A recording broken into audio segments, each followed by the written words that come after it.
Hey Dan, so real fast I was going to show you my 2200 milliamp battery is right about there. You can see the little tip of it right there. Here's the balancing plug. Here's the terminals. So I leave my ESC outside now for cooling purposes. But yeah, shoehorned in there. Basically slid it back there. And that way the CG is not so far forward. But yeah, I'm going to go fly. I was doing some repairs. I did some things to the ailerons. I adjusted the control horns. I'll explain more of that later, but anyways, long story, a different story made short was that the ailerons, there's slack, obviously a little bit of play from whatever wear and tear, and the little control horns and the snat, or the rods a little bit smaller, whatever the case may be. There's slop.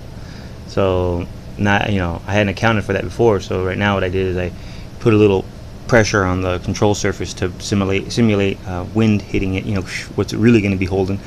And so then one of my ailerons kind of would come up, and so I checked it. Alright, in theory, putting a little pressure, make sure they're even. Alright, vámonos a la chingada. And the other thing was the pivoting point, the way it pivots. So the front of the control horn's right there, and it pivots like that, and there's the two holes, one there kind of thing, and you got your control rod going that way, and it, voot, voot, voot.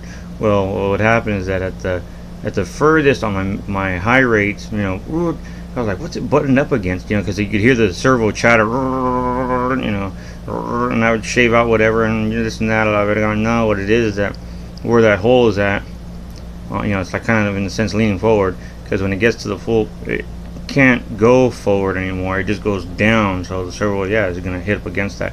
And in theory, I moved it back so it has more forward travel. So when it gets to the high, the end of it, it still has forward travel and it's not, chattering. So we're going to find out.